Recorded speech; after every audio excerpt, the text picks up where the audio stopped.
Hey guys, today we're going to be unboxing Pachi Pachi On-A-Roll for the PlayStation Vita. Now, I haven't heard the greatest things about this game, but I tend to find enjoyment in a wide variety of different types of games, so let's give it a go. Will it be as addictive as Peggle, or will it be more like a game of lucky hit? Let's find out. Let's go ahead and take the plastic off.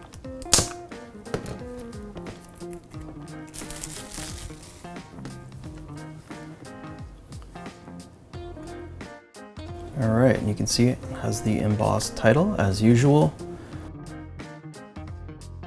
On the back, we have the holographic sticker, individually numbered.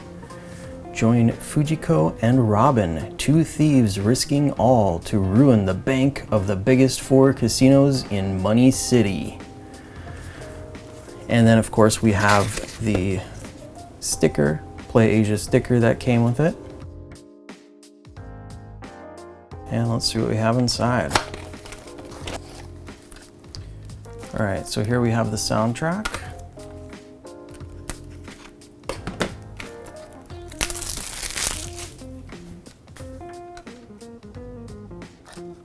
And the back. Looks like there's only 5 tracks on here.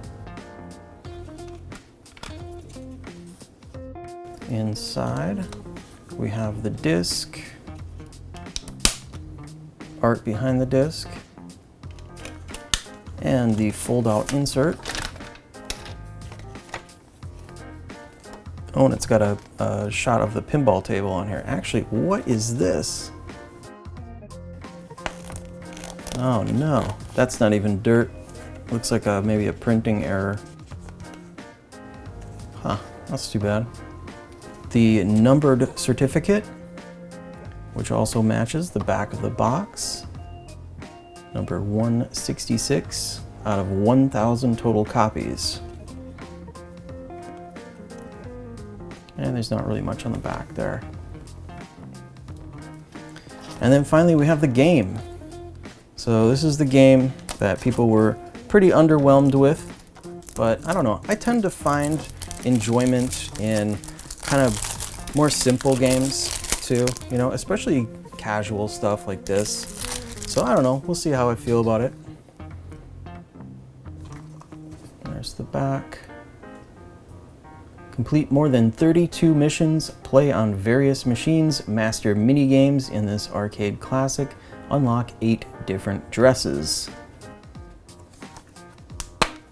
Inside we have a manual. Pretty typical EastAsiaSoft manual, I guess. We have the controls. Introduction, how to play. In a city of the future where the poor live in subhuman conditions, the rich live in a paradise of casinos and luxury. Robin, a very smart and bossy girl, convinces her friend Fujiko to stop stealing from the poor and join forces to steal from the rich. So they decide to rebel and make a plan to ruin the casinos and end the tyranny. Oh, and we've got some concept art in here. It's actually kind of cool. I don't usually see this in the EastAsiaSoft manuals. That's pretty cool. Well, I kind of like some of these this concept art actually. I almost like this more. See, my one complaint with this is if we're going to be objectifying these women, I mean, let's be honest, then why did they pick 2 women with almost the same body type? You know, it's like they both have the same body type. Let's give it a little bit of variety. I like this. I like this. Some of these concepts here.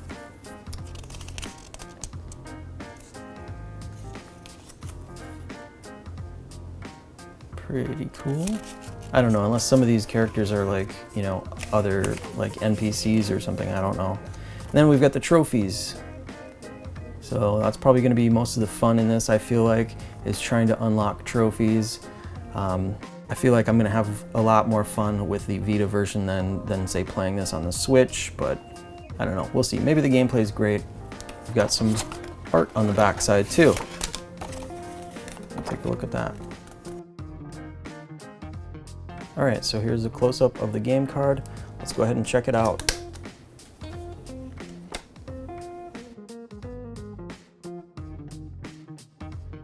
So in this game, you'll start out with only the first area unlocked, but as you progress, you'll eventually have access to all 4 areas. At the top is a claw that moves back and forth. Now this is what will drop your ball into the playfield. Simply hit the button when it's positioned where you want to drop the ball. The roulette wheel in the lower left corner tells you how many balls you have left. And the 5 sets of card on the left side are your current goals. These give you clues as to what your next target is. For example, it might show you one of the 2 girls, which means your goal is to undress them. If it shows a peg, then you might need to hit all of the pegs of that type. If it shows a pop bumper, hit one of the pop bumpers, and so on. Just look at what is pictured and you'll get an idea of what you need to do next. When you do complete one of these goals, you'll earn some extra balls as indicated by the number on the blue chip. You'll also earn additional score and you'll receive a new goal in place of the old one. Hitting the pegs that have the 3 hearts on them enough times will remove articles of clothing from the nearest girl. Additionally, you've got other interactable objects depending on which area you're in, so each area feels and plays a little bit different. Now you will want to use a bit of strategy here when deciding where to drop your ball. Look at all of your goals and try to find the best place to drop in. Now there is obviously a bit of luck here too, as the ball will bounce off the pins somewhat unpredictably, but you can drop a ball in an area that has more than one goal nearby. That'll be your best chance at hitting something good. Once you've used up all your balls, the game is over, you'll get your score, and there's an online leaderboard. But for some reason I could only find the leaderboard for the first casino area. I couldn't seem to find leaderboards for the other areas. I'm not sure why that is. So the first area that you start in is a casino theme, and the girls will be dressed to match.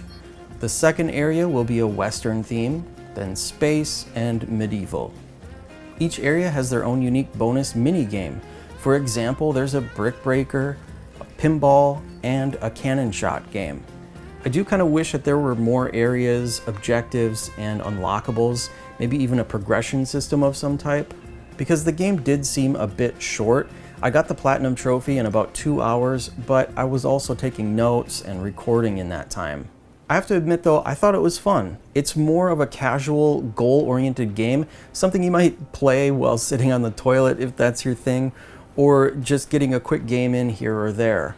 And if I had to make a comparison, I would say it's kind of like playing an older EM pinball machine instead of one of the newer fast-paced pinball machines with the sound effects and the wild flashing lights.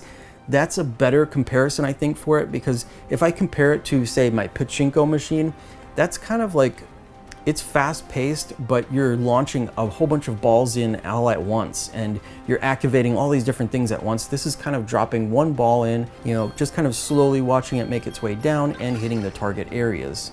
Basically, the game is a little slower paced and floaty, just like one of those older pinball machines, and I don't think there's anything wrong with that. Like I said though, I do wish there was more to do now because I quite enjoyed my time with it. At this point, I can try to go for higher scores in the online leaderboards, I suppose, so I'm glad that they implemented that. Otherwise, I'd probably be completely done with this one now. Anyway, that's a quick look at Pachi Pachi On-A-Roll. Thanks for watching. Until next time, I will see you later.